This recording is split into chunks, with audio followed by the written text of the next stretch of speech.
He was the guru of nuclear fallout, and the building nuclear. They're like, oh, you want an arms race, United States? Oh, try us. He had a 100 megaton bomb built. He actually got a conscience, was afraid of the bomb, so he dropped it to 50 megaton. It was let off in July of 1961. We recorded it as a meteor striking the Earth here. That's what we really thought. We thought it here. It started, the reports started coming out that cesium-134, cesium-130, Santrum, and plutonium was showing up all over Scandinavia. It was the Swedish scientists that exposed this monster. They're like, oh my God, the United States, well, oh my God, and they are. So the bomb detonating in the Nevada test went on balco everywhere, over and over. Well, as soon as he let it off, he realized the madness of the heat unleashed, even worse than Oppenheimer. He won a Nobel Peace Prize, I believe in 71 or 74, anti-nuclear. Albert Einstein, at the end of his life, you can look it up, it's on YouTube, Princeton's released it. Mr. Einstein, do you have any regrets? Oh yeah, one. What's your regret? Signed off on the Manhattan Project. Robert Oppenheimer, as soon as he has now I am become death, destroyers of war. That's Robert Oppenheimer's, as he gave the orders when little boy was dropped. As soon as it was out, he realized he was sick, and he turned anti-nuke. These are the smartest men of our time. Einstein, Oppenheimer, Sober, all three of them, hardcore. They said, all of them said, that this will cause gene mutations, this will cause cancer, and 2-3 generations that we will pay. Einstein himself says, science will never catch up with the waste. Never. Never. So I tell all these nukers, I'm like, you're really smarter than Einstein, Sokolov? You really think you're smarter than them? You're not. You're not. They were right. They said this was going to happen. Cancer rates are directly 100% correlated with nuclear fallout. Nuclear fallout is cumulative. Every single person here has a Nevada test site in their body. Every person has Chernobyl in their body via the jet stream. Every person has Fukushima. But I was asked this before Fukushima, Kevin, where is the safest place in North America to probably live as far as nuclear fallout? And I said, that's easy, either the Northwest or California, for one simple reason. The United States government would always wait until the wind was blowing out when they did the 300 open air tests in Nevada. So the contamination always went that way. Well, there's not much real estate to the left, which is here. Well, that's all over now. It is not safe. My estimations now, and this is not just me hypothesizing, this is Geiger counter freelancers out there in Oregon. Oregon is lit up like a Christmas tree, Fukushima. Oregon took a huge blow from Fukushima just in the blow. Well, it's in the water. To think that they dumped for 731 days, and anyone who has any kind of logic in their brain can possibly think, okay, 300 marine biology departments in the United States, all federally and state funded and private ones. How many of you have seen one single report come from 700, yay or nay? It's total. I'm a stats professor. You ran that through your NSET on regression, it would be hundreds of trillions to one. It's an impossible equation. So how can that be? How can that be? Easy. The nuclear industry, really, you think the bankers got control? GE, Westinghouse, CNN, Fox, this is social engineering. They have their tentacles everywhere, this industry. It is literally the greatest cash cow. It is not clean. It is not clean. Number one, you have to mine uranium. Very dirty process. Its carbon footprint is way grosser than coal ever. And if I hear one more environmentalist tell me, oh, clean coal is an oxymoron, it makes me sick. No. Look what Germany's done with their coal. Look what Germany was completely, had the most modern nuclear plants in the world. Under construction, Germany's done. They've taken them offline. There's only 9 left to go. How did Germany do it? I'll tell you how they did it. They did it through their religious leaders. And tell Occupy, tell social media, they need to understand is simply, post-ignorance, they need to understand 2 things. 2 things. 1, usury. Until this country wakes up and realize what usury is and how Oregon and Utah, both the last 2 states to get rid of usury laws. Until we understand usury and we understand tariffs and blocking people are going to do things because they can. We have been so tricked by this nuclear thesis. This thing, it's not cheap energy. By law, they're so powerful that the taxpayer builds them. It's not cheap energy. By law, They have to buy every single watt of energy they buy at inflated prices, grotesque. It's not, if the free market was to set, I love this sign over here, it says it perfectly. How much money goes to the nuclear, how much goes to, right, it tells the hotel. It really tells the hotel. Let me grab it. That is a powerful sign. It tells the tale. It's true. It's true. You, as the taxpayers, are building nuclear power. And somehow you've been tricked into thinking on the left that nuclear power is clean, the alternative to clean up the greenhouse. It's totally a lie on every level. It is not clean. One, you have to mine uranium. Two, you have to enrich the uranium. Where do we enrich the uranium? In the plant in Kentucky. That is the filthiest, most disgusting freaking thing. It puts more toxin into the atmosphere than every coal plant combined, times 10. We have the ability to clean up coal. Germany's done it. You look at the new coal-fired plants in Germany that over the last 10 years, they recycled the exhaust back through over and over. They took 99%. Germany, it was finally religious leaders over there. It was finally through the Catholic Church because they understood usury. It was through Christianity, excuse me, not the Catholic, Christianity over there. I don't know if it was the Lutherans or what. It was the women. It was the women. They started fight under the mantra of usury, under Mother Earth, loving Mother Earth. So they organized, well, when they were bringing in the uranium, most of it's mined, a lot of it's mined here in the United States, a lot of it's mined in Australia. When they started bringing it in, they would find out when it was, and these old women would go and lay their bodies down on the railroad tracks. Say, kill us, go for it, call our bluff. And they said, we will, we'll mow you down. They didn't buck down, they didn't back down. And they laid on the railroad tracks, and it started to get traction over there. And their Green Party over there started to get political traction. They really did get political traction. And overnight, the IEA said, and I was involved with the economic studies on what this would cost. The IEA says, oh, it'll cost $2 billion to decommission a plant. That is the biggest lie of their many, many lies. Germany did it. How much was it costing to decommission a plant over there? Less than $10 million a plant, when they're telling them $2 billion. They're done. They're done. They've modernized their coal plants, and they've took off with solar. We're not having these arguments in 1971. We're having these arguments in 2013. The downfall on solar forever and ever and ever. Solar is the answer. Solar, solar, solar. The sun is the answer. Everybody says we need to build the grid. The grid exists. We have the grid. We are on a grid now. Remember when we had the rolling blackouts via Enron in California? We have a grid. The grid exists. The downside on solar was that when the sun's out, yeah, it'll gather the energy, but it can't store it when the sun goes down, or you go into a long, organites and all this, you get cloudy for weeks at a time, it'll lose all. That technology was overcome many years ago. And it's cheap. The technology that exists in solar today, which Germany is using rapidly, and we're building them here in the United States right now. We're so behind the curve, it's German companies that are building them in Utah and New Mexico in the desert.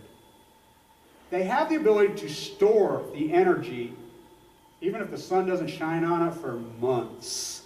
So that's the grotesque thing about this. This is 2013. We have the technology. These guys are just, you think the banksters had a network of criminality and own the politicians and all of it. This is on balco. This dwarfs the bank thing. And so how are we going to change it? And what do we do? That's why this needs to be in Eugene, Oregon. I thought about this so much. And Eugene, Oregon, just number one, the geography. You're straight across from Fukushima. You were right there. You're in the direct firing line. One.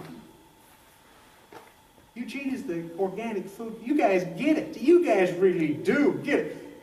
The people of Oregon do more consciously than anywhere. And I travel all over. You guys are so juicing, and I'm working with world-class dietitians to stay alive. I have defied the odds. I mean, I'm telling you, I have this wolf right here next to my back. This 65% of people that are in the status like I am, it fires right back on you. And when it fires back on you, it's not good. It takes you, I'm in really intense care. Two of my really close friends, one girl named Carla, 33 years old, incredible condition, had a de novo, went in for her mammogram, it was a lump, and had a brilliant oncologist who figured out that it wasn't just a normal lump, and she passed away February 25th. My close friend Paul, who got sick the same time we grew up together, he passed away the same day. We've been fighting this together. They both did everything right. They ate right, they exercised right, they had beautiful minds, they didn't smoke, they did everything right. That's the whole horrific nightmare of this thing. But there are things that you can do. The genie's out of the bottle. We cannot put this nuclear fallout. And I hear people all the time, oh, we're repressing the technology to clean up nuclear fallout. There is no technology to clean out nuclear fallout. There will never be any technology. As Einstein said, there will never be any to clean it up, ever. So what do? I've learned. Live like you have cancer before you get cancer. If you're exercising outside, and we found out in our hospital, the man who won the Ironman 3 years ago died in there while I was in there. Nancy, who's in there, world-class triathlete, she's dying right now. We know a lot of very conditioned athletes are dying of this. My theory is a lot of them have transformed to Moab, Utah, but if you're outside training and you're walking and you're running in Oregon, and you're breathing deep in there, wear a mask on. Do not eat fish out of the Pacific right now, at least until we can get some data out there. I mean, logic tells us that 700 days. You know, I tell everybody, oh, what, fish don't swim, ocean currents don't move? Come on, please. To think 300 marine biology departments and 731 days and not a please. I have whistleblowers who have sent me preliminary data from Berkeley. I'm very tight with the Berkeley Marine Biology Department. I have whistleblowers, I've got them in hand. I've looked at them. I'm not going to release these until they're, you know, I want him. Oh, trust me, I want him. And there's a lot of pressure on people because people know. In the early days, I scrammed Rant and Raven, and a lot of people that are in the know, I have lots of whistleblowers. I think to tell the tale of how this was covered up is very simple. I don't know if any of you ever watched Sanjay Gupta, MD. It's a show that's on Saturdays. This is a man who was nominated to be the Surgeon General. This is a man who took the Hippocratic Oath. This is a man who's a neurosurgeon. His show is very credible. I used to watch it. I used to have a lot of credibility with that guy. I used to love it. When they came back on March 26th, 2 weeks after Fukushima, that morning I'm watching. He has a Japanese doctor. He had taped it over there. And this Japanese says, yeah, I went through Hiroshima, watched some of my friends die of leukemia, and I always thought radiation was bad, but then I learned radiation saves people's lives. And radiation's good. I'm like, what is he doing? What is he doing? Then the next guy, he puts on this photographer. Oh, I was laying in my bed in 1986. I was a young guy, and I was sick. I had mono. And so I always thought, Chernobyl, I want to go there. So I went over there. When I went over there, I found out that there's nothing bad there. Oh, it's already cleaned up. And he puts up people fishing in Chernobyl. It was total. Orwell would come back, and Orwell himself would be dumbfounded. You could see exactly what was going on. So I went crazy. Did a YouTube video the next day. I said, are you kidding me? Went crazy. All CNN stuff's all over YouTube. They took it down. They took the transcript there. So I put out calls to my YouTube site. I have a small army. I really do have a small army out there. Because I've been so accurate in detail. Me and Jan, Miss Milky Klein are very good friends. We built this giant network through these YouTube cameras. I put out a call. Please, somebody find it. Please, somebody find it. Please, somebody find it. Oh, here comes a CNN whistleblower to me. Here, Kev. You're right. It makes me sick. I have lots of whistleblowers from the corporate media. So I have it. So I posted it on my website. I did videos. I read it online. It's grotesque. It just shows you. I call it black and yellow journalism. I've termed that term, as I've termed science fiction economics, as I've turned on balco. I have all these one-liners. Post-ignorance. Black and yellow journalism. It's not yellow journalism. It's the failure to report nuclear nightmare. I've termed black. Not only they did not report it, a man who took the Hippocratic Oath, not doing it. It's grotesque. It's grotesque. But if anybody should know this, people in Oregon and people in Washington and people in Vancouver should know this. You guys took the book. This will kill many, many more people here than it will ever kill in Japan.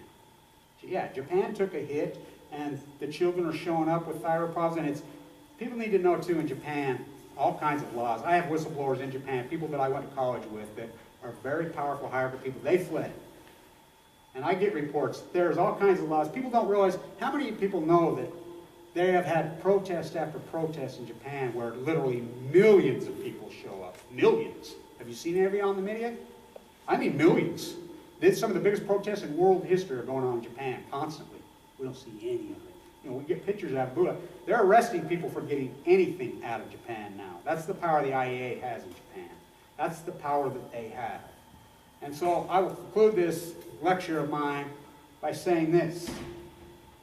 Live like you have cancer before you have cancer. Enlighten yourself. Be happy. Don't be ignorant. Be post-ignorance. Understand this. And when you get sick, if you get sick, my uncle said this many years ago, that he hypothesized, he's dead and gone now, he's a brilliant genius, 4,000 people a day die in this country from misdiagnosis. My doctor in there says himself, Kevin, we are seeing new forms of radical cancer show up left and right. You have to be, they're advertising, our hospital has an advertisement that they play all over our media now. It says, use the internet to research your cancer. Use your art to take your mind off it. Use your anger, but you have to get angry. If we're not able, we have to do the poetry of anger, as I call it. You cannot use anger unless you know your subject matter, know what usury is, know what tariffs are, know what this smashing of 30 years, real wages have dropped 37 consecutive years in this country for a very good reason. Understand, know your subject matter. Know your subject matter about cancer. You know, read American Ground Zero. Read Under the Cloud. Read John Goff's work from Berkeley, Poison Power. Read all these studies that have come out of Chernobyl. And don't, I mean, throw your TV out the freaking window. I mean, it's sickening. So I'll open it up for questions now. I'm so glad all you guys showed up, and I'm hoping that this can catch fire. It should be in Eugene, because you people in Oregon are amazing. Occupy Oregon was the most powerful movement out of them all. Take this on. We need to take this on through our church leaders. Our church leaders need to step up. Our police departments, as they turned into this military, we need to get to them and make them understand that they are with us. And I think that this is going to change Occupy. I said it like this: Occupy, when it happened, everybody says Occupy is dead. Oh no. Oh no. And I've never been a fan of the word. I never was. I argued with them about going to Zuccotti. I wanted to go to D.C. to organize, and I hated the word. But I've come to like it. I say it like this: Occupy, that was the sex. And it was not sex born in a crack house out of anger. This was sex born out of love. And I was in the hospital for exactly 9 months. And a lot of the byproducts of this are like, they tell you don't eat what you don't like, because it's a lot of symptoms like morning sickness. I used to love spinach. I can't even look at it now. But I believe that Occupy changed the conversation in this country. I really believe. I think it's very similar to the movement, the progressive movement in 1900. That movement took 30 years. You know, from the assassination of McKinley to the shirtwaist fire to, you know, Boom Moose 2.0, I call it, whatever. I believe this is just a gestation period, and that baby has been born. And I think Occupy, whether it's in the name of Occupy, I think a social movement is going to rise up. I call it post-ignorance. I really believe one is going to, and it's going to be Fukushima, it's going to be the environment, and I think it should be right here in Oregon. I think it should be here just because of the geographics, because you people have the strong Occupy. There are more people that care here than anywhere, even if it didn't. And the geography. You're in the direct firing line. This is going to kill many, many millions of people. Diagnose yourself. Understand. Have conversations. Don't get one opinion. Get 2, 3, 4, 5, 6, 7. You know, when you get sick. When you get sick. And do not let them open you. Do not have surgery unless, of course, there's things that cancer that you have to have. But last cause. Both my friends that died after they both had the surgery. You know, I didn't. You know, I don't know that that's why I'm alive. But my doctor says, you know, these tumors and these evil cancers, like the worst thing you can do is open the body, because they'll see. Now, there's certain cancers, obviously, you have to be cut out. So I'll open it for questions now.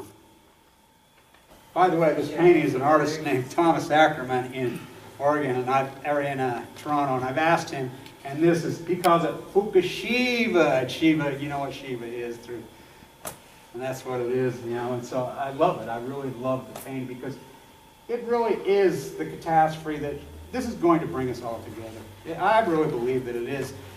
The nuclear lies and the contamination, I really think it's going to bring us all together.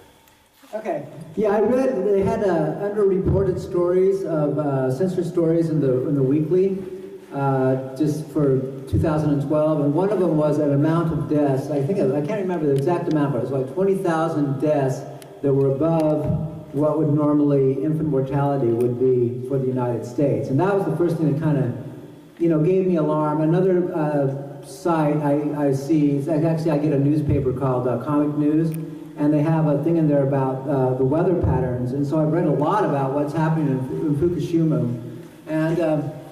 And one thing I want to say to folks is, you know, that every year the UAB has an Earth Day celebration, and they're getting 7% of their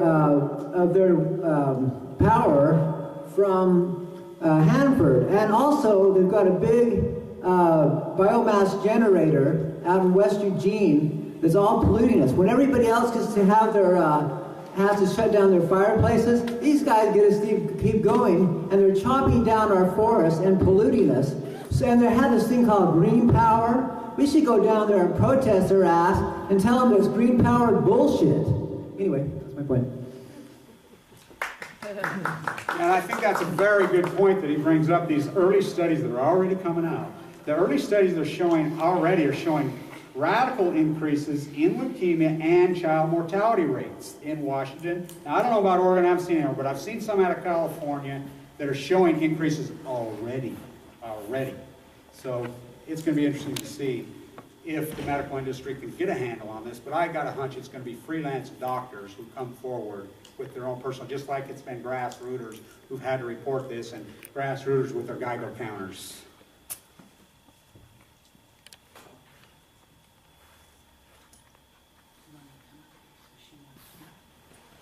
Hey, then come on over this way. Come on over. Well, speak here so it's not so. Oh, my name is Madeline Smith. Can you hear me? Yes. And I have a book, Nuclear Roulette. Very good book. And I have the data that I got from the ELAW conference, in which there's one group that says that 31 reactors in the United States are made with the exact same design as the Fukushima one. General Electric Mark I. Mark I. And there's enough data from, what is it, Northwest. NBIS? No. Heart of America Northwest. Heart of America Northwest. And you've been, I'm glad you want to wake us up, but I have a thing that somehow we have to talk with each other. We have to relate to each other in such a way that we develop trust for each other. Because until we have that kind of trust, I don't want to criticize you but I have to. I can take it, trust me. What happens for me, if you use too much scare tactic, and I think you're incredible to go through all that you've gone through, and I understand the point of sharing it, but the problem is, how do we digest all of what you've said, and then have the kind of dialogue with each other where we figure out something that brings us together enough so that I hate to talk about groups, because groups have a way of not talking past each other rather than with each other. So the only thing I can say is if there's one person in the room that you really trust, have a dialogue, and the two of you figure out something that you want to commit to, that you can commit to right now.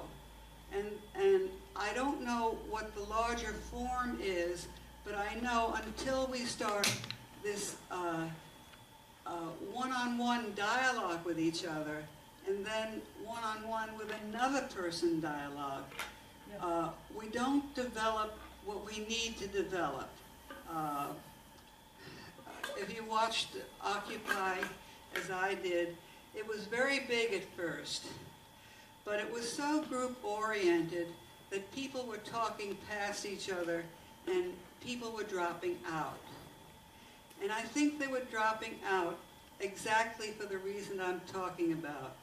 No one developed a real friendship with somebody where they gave each other strength. And we have to discover how to do that. I don't know if I'm making sense to anybody. Can I answer this? Sure. Because this very point is exactly what got me to create this event, actually. That's a really great point that you have. People talk past each other, and they use a group almost as a boundary to exclude. And I agree with you. We do need to find ways to communicate. One of the things that got me really motivated is I heard Carl Grossman, who is a really great resource for everybody here. It's Carl with a K, Grossman.com. He explained in a radio interview, the interviewer was asking, why aren't we hearing about nuclear problems? And he explained in great details the tentacles that General Electric has, Westinghouse has, and all this other stuff. At the end of it, it was about a 45-minute long radio program, and he was answering questions and going into great detail. At the end, the commentator said, so what are we going to do? Like, it's so overwhelming. If any one of us just look at one part of the problem, and we're already contaminated. I mean, our fate has been sealed. It doesn't sound, I mean, I don't want to be the bad news bearer, but it's a done deal.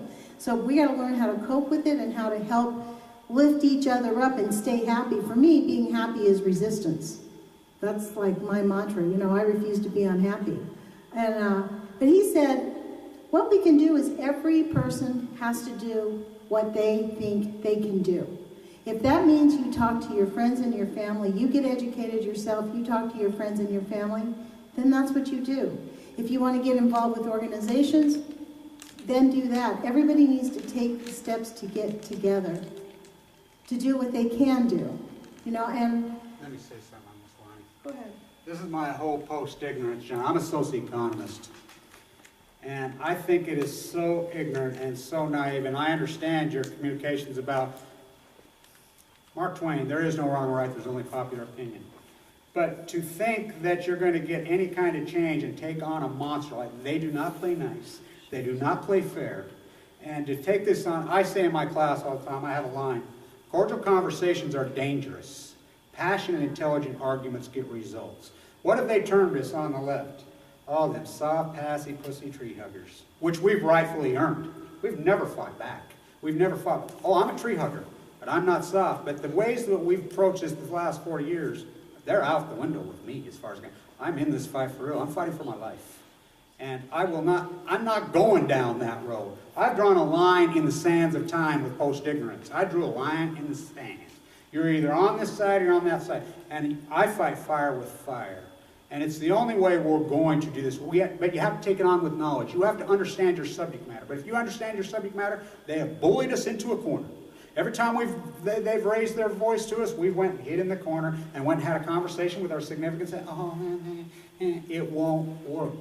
We have to take them on, head on, and bleed this into popular culture in the real. Look, the IEA spent $4 billion over the last 40 years in a media war against us. Go ahead.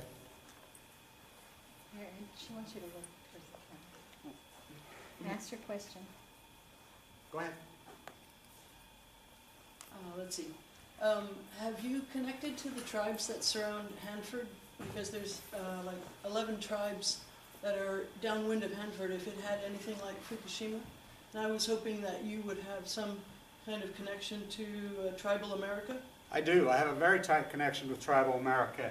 There's one of my very close friends, Niles, who owns Enviro News. He's very connected. And if you want to see our network, go to Enviro News' website. And he works heavily with tribal America. We have a whole bunch of people. My YouTube site is plumb full of tribal America that's in there. And we connect on a daily basis. We really do. And you're so right. They are a big part of this movement. And they're a big part of post-ignorance. And they're a big part. I'm in communications with them every single day. Hey, Rudy, are you going to show the other stuff that you want to show? I'd love to. If you face this way, I can get it on camera. Oh, yeah. Stand to the mic and tell us what would be awesome. All right. Hi, I'm Louisa Hemachek, and I'm with Nuke Info Northwest, which is a group here in this town. And we research nuclear issues and write about them and make artworks, and I do maps, and I did this map, and I wrote about it on the back of this flyer, and it's of Nuclear Northwest. And what it shows is from around Vancouver Island down to Arcata, California on the coast. And then inland to Idaho. Oppenheimer's is he gave the orders when little boy was dropped. As soon as it was out, he realized he was sick, and he turned anti-nuke. These are the smartest men of our time. Einstein, Oppenheimer, Sober, all three of them, hardcore. They said, all of them said, that this will cause gene mutations, this will cause cancer, and 2-3 generations that we will pay. Einstein himself says, science will never catch up with the waste. Never. Never. So I tell all these nukers, I'm like, you're really smarter than Einstein, Sokolov? You really think you're smarter than them? You're not. You're not. They were right. They said this was going to happen. Cancer rates are directly 100% correlated with nuclear fallout. Nuclear fallout is cumulative. Every single person here has a Nevada test site in their body. Every person has Chernobyl in their body via the jet stream. Every person has Fukushima. But I was asked this before Fukushima, Kevin, where is the safest place in North America to probably live as far as nuclear fallout? And I said, that's easy, either the Northwest or California, for one simple reason. The United States government would always wait until the wind was blowing out when they did the 300 open air tests in Nevada. So the contamination always went that way. Well, there's not much real estate to the left, which is here. Well, that's all over now. It is not safe. My estimations now, and this is not just me hypothesizing, this is Geiger counter freelancers out there in Oregon.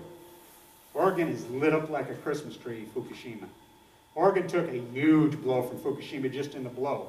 Well, it's in the water. To think that they dumped for 731 days, and anyone who has any kind of logic in their brain can possibly think, okay, 300 marine biology departments in the United States, all federally and state funded and private ones. How many of you have seen one single report come from the marine? 700, yay or nay? It's total. I'm a stats professor. You ran that through your NSET on regression, it would be hundreds of trillions to one. It's an impossible equation. So how can that be? How can that be? Easy.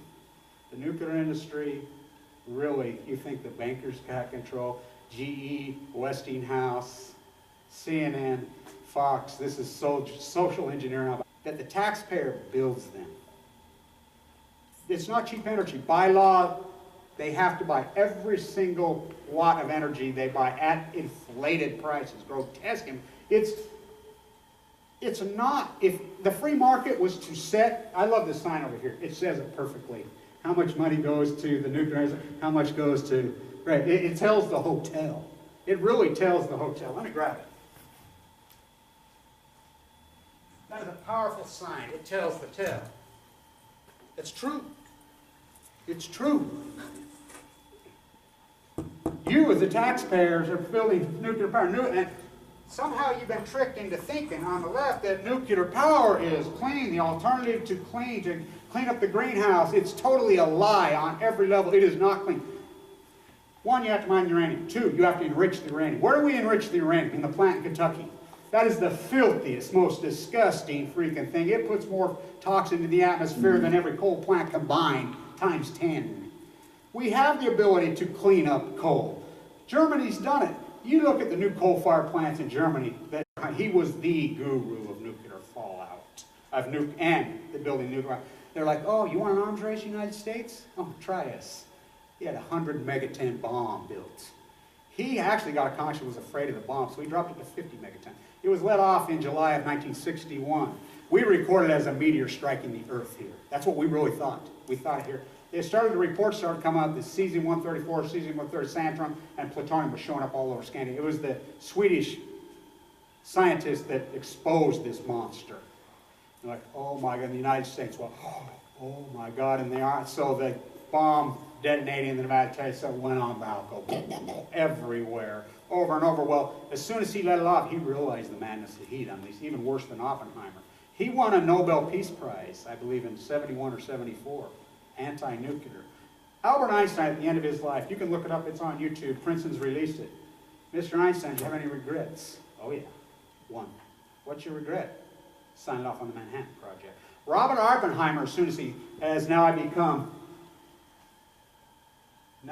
am become death, destroyers of war. That's Robert. They have their tentacles everywhere in this industry. It is literally the greatest cash cow. It is not clean. It is not clean.